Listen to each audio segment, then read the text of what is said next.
അങ്ങനെ മലയാളികൾക്ക് ആശ്വാസം, പ്രത്യേകിച്ച് ഒരു കുടുംബത്തിന് ആശ്വാസമായിട്ട് നിമിഷപ്രിയയുടെ വധശിക്ഷ റദ്ദാക്കി എന്ന വാർത്ത ഔദ്യോഗികമായിട്ട് പുറത്തു വന്നിരിക്കുന്നു. സേവ് നിമിഷപ്രിയ ആക്ഷൻ കൗൺസിലിൻ്റെ അഡ്വക്കേറ്റായിട്ടുള്ള സുഭാഷ് ചന്ദ്രനാണ് ഈ വാർത്ത പുറത്തുവിട്ടിരിക്കുന്നത്. കാന്തപുരത്തിൻ്റെ ഓഫീസ് ഇടപെട്ടതിൻ്റെ അടിസ്ഥാനത്തിൽ കാന്തപുരത്തിൻ്റെ ഓഫീസും സേവ് നിമിഷപ്രിയ ഫോറവും ചേർന്നാണ് ഈ തലാലിൻ്റെ കുടുംബവുമായിട്ട് സംസാരിച്ച് തലാലിൻ്റെ കുടുംബം വധശിക്ഷ റദ്ദ് ചെയ്യാൻ സമ്മതം അറിയിച്ചിരിക്കുന്നു എന്നൊരു വാർത്ത ഇപ്പോൾ പുറത്തു വന്നിരിക്കുന്നത്. തലാലിൻ്റെ അച്ഛനും അമ്മയും ഒക്കെ ജീവിച്ചിരിപ്പുണ്ട്, മക്കളുണ്ട്, ഭാര്യയുണ്ട്. അപ്പോൾ ഇതിൽ അന്തിമമായിട്ട് തീരുമാനമെടുക്കേണ്ടത് ഇവരാണ്, അല്ലാതെ തലാലിൻ്റെ സഹോദരനല്ല. സ്വാഭാവികമായിട്ടും തലാലിൻ്റെ അച്ഛനും അമ്മയും ഭാര്യയും ഒക്കെ ആയിട്ട് ഈ ആക്ഷൻ കൗൺസിലിൻ്റെ ബന്ധപ്പെട്ട ആളുകൾ നേരത്തെ തന്നെ സംസാരിക്കുന്നുണ്ടായിരുന്നു. പക്ഷേ ഇപ്പോൾ സേവ് നിമിഷപ്രിയ ആക്ഷൻ കൗൺസിലിൻ്റെയും ചാണ്ടി ഉമ്മൻ്റെയും ഒക്കെ ആവശ്യപ്രകാരം കാന്തപുരം അബൂബക്കർ മുസ്ലിയാറിൻ്റെ തന്ത്രപരമായ ഇടപെടലിലൂടെയാണ് നിമിഷപ്രിയയുടെ വധശിക്ഷ റദ്ദ് ചെയ്യാൻ, വധശിക്ഷ വേണ്ട എന്ന് തീരുമാനിക്കാൻ തലാലിൻ്റെ കുടുംബം തയ്യാറായത് എന്നാണ് നമുക്ക് ലഭിക്കുന്ന വിവരം. നേരത്തെ ജൂലൈ 16-ാം തീയതിയായിരുന്നു നിമിഷപ്രിയയുടെ വധശിക്ഷ നടത്താൻ തീരുമാനിച്ചിരുന്നത്.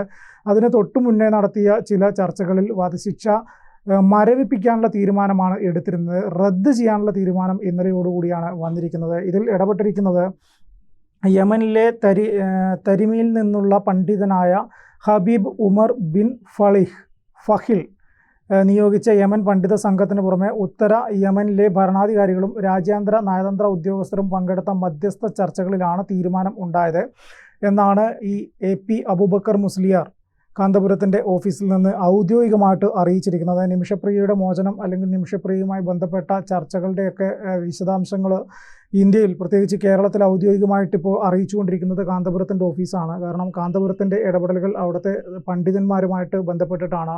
അവിടുത്തെ പണ്ഡിതന്മാർ, അവിടുത്തെ യമനിലെ ഭരണാധികാരികൾ, നയതന്ത്ര ഉദ്യോഗസ്ഥർ ഇവരെല്ലാം കൂടി തലാലിൻ്റെ കുടുംബവുമായിട്ട് നടത്തിയ ചർച്ചയിലാണ് ഇങ്ങനെ ഒരു വാർത്ത, നമുക്ക് സന്തോഷം നൽകുന്നൊരു വാർത്ത പുറത്തു വരാൻ കാരണം. പക്ഷേ മറ്റൊരു പ്രധാനപ്പെട്ട ഒരു കാര്യം, ഈ വാർത്ത തലാലിൻ്റെ സഹോദരൻ നിഷേധിച്ചിട്ട് രംഗത്തെത്തിയിട്ടുണ്ട്. അങ്ങനെ ഒരു ചർച്ച ആരുമായിട്ടും നടത്തിയിട്ടില്ല എന്ന് പറഞ്ഞു. അതോടൊപ്പം തന്നെ ഈ സേവ് ആക്ഷൻ കൗൺസിലുമായി ബന്ധപ്പെട്ടിട്ട് ആദ്യഘട്ടങ്ങളിലൊക്കെ പ്രവർത്തിച്ചിരുന്ന സാമുവൽ ജെറോമും ഈ വാർത്ത നിഷേധിക്കുന്നു. സാമുവൽ ജെറോം നിഷേധിക്കൽ മാത്രമല്ല, അതിന് ഒരു വെല്ലുവിളി കൂടി നടത്തിയിരിക്കുന്നു. നിങ്ങൾ ആരുമായിട്ടാണ് ചർച്ച നടത്തിയതെന്ന് പറയാൻ നിങ്ങൾക്ക് ധൈര്യമുണ്ടോ എന്ന രീതിയിലുള്ള വെല്ലുവിളിയൊക്കെ ഈ പറഞ്ഞ കാന്തപുരത്തിനോടും ഈ പറഞ്ഞ ആക്ഷൻ കൗൺസിലിനോടും ഒക്കെ അദ്ദേഹം നടത്തുകയാണ്. ഈ സാമുവൽ ജെറോം ഇതിനകത്ത് നിന്ന് എന്താണ് അദ്ദേഹത്തിൻ്റെ ലാഭം എന്ന് ചോദിച്ചു കഴിഞ്ഞാൽ, ആ ലാഭം മാത്രം ലക്ഷ്യം വിട്ട് പ്രവർത്തിച്ച ഒരാളാണ് സാമുവൽ ജെറോം എന്ന് നമ്മൾ പറയേണ്ടി വരും. കഴിഞ്ഞ കുറച്ച് നാളുകളായിട്ട് നിമിഷപ്രിയയുടെ പേരിൽ സാമ്പത്തിക തിരിമറികൾ നടത്തി എന്നും അതിൻ്റെ പേരിൽ ഈ ആക്ഷൻ കൗൺസിലിൽ നിന്ന് സാമുവൽ ജെറോമിനെ പുറത്താക്കി എന്നുമാണ് നേരത്തെ സുഭാഷ് ചന്ദ്രൻ തന്നെ വ്യക്തമായ. 2024 മുതൽ ആക്ഷൻ കൗൺസിലുമായിട്ട് സാമുവൽ ജെറോമിന് യാതൊരു ബന്ധവുമില്ല. സാമുവൽ ജെറോം അനധികൃതമായിട്ട് പണപ്പിരിവ് നടത്തിയിരുന്നു. തലാലിൻ്റെ കുടുംബത്തിന് കൊടുക്കാൻ എന്ന് പറഞ്ഞിട്ട് ദില്ലി കേന്ദ്രീകരിച്ചുള്ള മലയാളികൾ ഇടപെട്ട് പണപ്പിരിവ് നടത്തിയിരുന്നു. പക്ഷേ ആ പണം ഒന്നും തലാലിൻ്റെ കുടുംബത്തിലേക്ക് എത്തിയിട്ടില്ല എന്നാണ് മനസ്സിലാക്കാൻ സാധിക്കുന്നത് എന്നാണ് അന്ന് സുഭാഷ് ചന്ദ്രൻ തന്നെ വ്യക്തമാക്കിയിരുന്നത്. അതിൻ്റെ അടിസ്ഥാനത്തിൽ സാമുവൽ ജെറോമിനെ നിമിഷപ്രിയ ആക്ഷൻ കൗൺസിലുമായിട്ട് യാതൊരു ബന്ധവുമില്ല എന്നുള്ളതാണ്. ഒരു കാലഘട്ടത്തിൽ നിമിഷപ്രിയയുടെ മോചനത്തിന് വേണ്ടി പ്രവർത്തിച്ച ഒരാൾ ഇങ്ങനെ ഒരു നല്ലൊരു വാർത്ത വരുമ്പോൾ അതിനെതിരെ വെല്ലുവിളി നടത്തുക എന്ന് പറഞ്ഞു കഴിഞ്ഞാൽ അദ്ദേഹം പൂർണ്ണമായിട്ടും ഇപ്പോൾ തലാലിൻ്റെ സഹോദരനോടൊപ്പമാണ് എന്ന് നമ്മൾ മനസ്സിലാക്കേണ്ടി വരും. നിമിഷപ്രിയയുടെ മോചനത്തിൽ അദ്ദേഹത്തിന് താല്പര്യമില്ല, അല്ലെങ്കിൽ നിമിഷപ്രിയയുടെ മോചനം എൻ്റെ വഴി മാത്രമേ നടക്കാൻ പാടുള്ളൂ, സാമ്പത്തിക ഇടപാടുകൾ ഞാൻ വഴി മാത്രമേ നടക്കാൻ പാടുള്ളൂ എന്നൊരു ചിന്ത സാമുവൽ ജെറോമിനുണ്ട് എന്നുള്ളതാണ് വസ്തുത. അതിൻ്റെ അടിസ്ഥാനത്തിലാണ് ഇങ്ങനെയുള്ളൊരു നീക്കം കാന്തപുരത്തിൻ്റെ ഭാഗത്ത് നിന്നുണ്ടായി. ഒരു ശുഭകരമായ ഒരു വാർത്ത വന്ന സാഹചര്യത്തിൽ പോലും എങ്ങനെ നടത്തി, ആര് വഴി നടത്തി എന്ന് നിങ്ങൾക്ക് പറയാൻ ധൈര്യമുണ്ടോ എന്ന വെല്ലുവിളി അദ്ദേഹം നടത്തുന്നത് എന്നുകൂടി നമ്മൾ മനസ്സിലാക്കണം.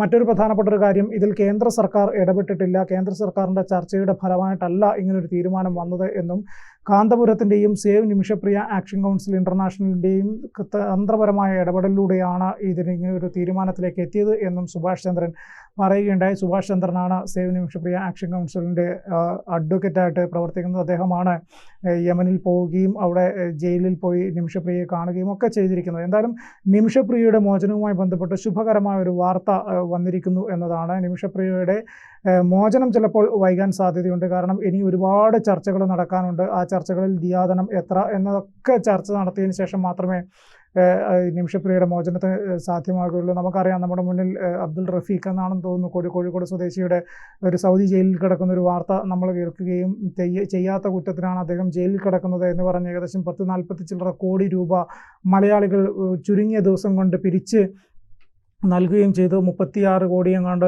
കൊടുത്തിട്ടും അദ്ദേഹത്തിന് ഇതുവരെ ജയിൽ മോചനം ആയിട്ടില്ല എന്നുള്ളതാണ് വസ്തുത. വധശിക്ഷ ഒഴിവായെങ്കിലും ജയിൽ മോചനം സാധ്യമായിട്ടില്ല. കാരണം ഓരോ രാജ്യത്തെ നിയമ വ്യവസ്ഥിതിയുണ്ട്. ആ നിയമം അനുസരിച്ച് മാത്രമേ നമ്മൾ ദിയാദനം നൽകി ആ കുടുംബം വധശിക്ഷ ഒഴിവാക്കാം എന്ന് സമ്മതിച്ചു കഴിഞ്ഞാലും ജയിൽ മോചനത്തിന് എടുക്കുന്ന ചില പ്രൊസീജിയറുകളുണ്ട്.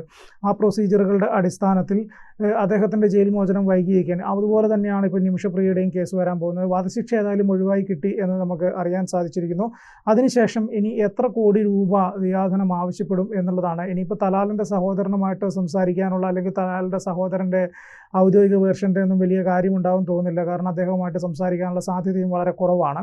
കാരണം തലാലിൻ്റെ അമ്മയും അച്ഛനും പിന്നെ അതുപോലെ തന്നെ ഈ പറഞ്ഞ ഭാര്യയും മക്കളും ജീവിച്ചിരിക്കുന്നത് കൊണ്ട് തന്നെ സ്വാഭാവികമായിട്ടും അവരുമായിട്ടാണ് ഇടപെടലുകൾ നടത്തേണ്ടത്. അവരുടെയാണ് ഔദ്യോഗികമായിട്ട് സൈനും മറ്റു കാര്യങ്ങളും ഒക്കെ ഈ വിഷയത്തിൽ വേണ്ട. തലാലിൻ്റെ സഹോദരൻ്റെ അല്ല എന്നുള്ളതാണ് സുഭാഷ് ചന്ദ്രൻ പറഞ്ഞിരിക്കുന്നത്. അതുകൊണ്ട് തന്നെ ദിയാദനം, മറ്റു കാര്യങ്ങൾ, ഈ നിമിഷപ്രിയയുടെ മോചനവുമായി ബന്ധപ്പെട്ട മറ്റു കാര്യങ്ങളിൽ കുടുംബത്തിൻ്റെ ഭാഗത്തു നിന്നും ഔദ്യോഗിക തീരുമാനമെടുക്കണമെങ്കിൽ അവരുമായിട്ട് ഇനി 1-2 തവണ കൂടി ചർച്ചകൾ നടത്തേണ്ടതുണ്ട്. ആ ചർച്ചകൾക്ക് വേണ്ടിയുള്ള തയ്യാറെടുപ്പാണ് ഇപ്പോൾ നടത്തിക്കൊണ്ടിരിക്കുന്നത്. ദിയാദനം എത്രയാണ് എന്ന് ചോദിച്ചു കഴിഞ്ഞാൽ അടുത്ത ദിവസം തന്നെ നമുക്ക് കൊടുക്കാൻ സാധിക്കുന്ന വിധത്തിൽ സാമ്പത്തികം നമ്മൾ കണ്ടെത്തേണ്ടതുണ്ട്. അതിനുള്ള വഴികൾ നമ്മൾ കണ്ടെത്തേണ്ടതുണ്ട് എന്നൊക്കെയാണ് ഇപ്പോൾ സേവ് നിമിഷപ്രിയ ആക്ഷൻ കൗൺസിൽ അറിയിച്ചിരിക്കുന്നത്. മറ്റൊരു പ്രധാനപ്പെട്ട ഒരു കാര്യം, ഞാൻ നേരത്തെ സൂചിപ്പിച്ചതുപോലെ തന്നെ 40-45 കോടി രൂപയോളം ഈ പറഞ്ഞ റഫീഖ് എന്നാണ് അദ്ദേഹത്തിൻ്റെ പേരെന്ന് തോന്നുന്നു, എനിക്ക് പേരിൽ എന്തെങ്കിലും ചിലപ്പോൾ വ്യത്യാസം ഉണ്ടാവാം, അദ്ദേഹത്തിന് വേണ്ടി പിരിച്ച തുക, അതിൽ ബാക്കി 10 കോടിയിലധികം രൂപയെങ്ങാണ്ട് ഉണ്ട്. അപ്പം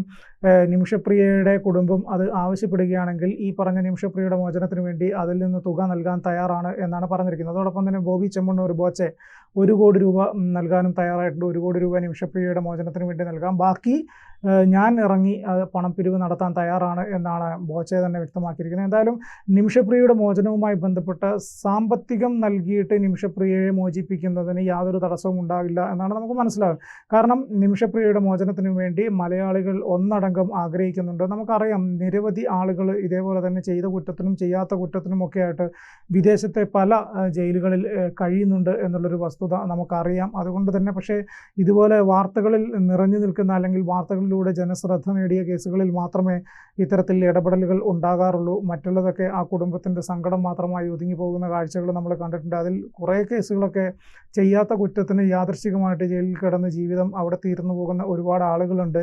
അവരെ കൂടി നമുക്ക് കണ്ടെത്താൻ സാധിക്കുകയാണെങ്കിൽ അവരുടെ കുടുംബത്തിന് കൂടി വലിയ ആശ്വാസമാകും. എന്തായാലും ഇന്നത്തെ സാഹചര്യത്തിൽ നിമിഷപ്രിയയുടെ വധശിക്ഷ റദ്ദ് ചെയ്യാൻ തലാലിൻ്റെ കുടുംബം സമ്മതം അറിയിച്ചു എന്ന വാർത്ത വളരെ ശുഭകരമായൊരു വാർത്തയാണ്. അത് കാന്തപുരത്തിൻ്റെ ഓഫീസും അഡ്വക്കേറ്റ് സുഭാഷ് ചന്ദ്രനുമാണ് ഇപ്പോൾ ഔദ്യോഗികമായിട്ട് പുറത്തറിയിച്ചിരിക്കുന്നത്. കഴിഞ്ഞ കുറേ ദിവസമായിട്ട് തലാലിൻ്റെ കുടുംബവുമായിട്ട് ചർച്ചകൾ നടത്തുന്നുണ്ട്.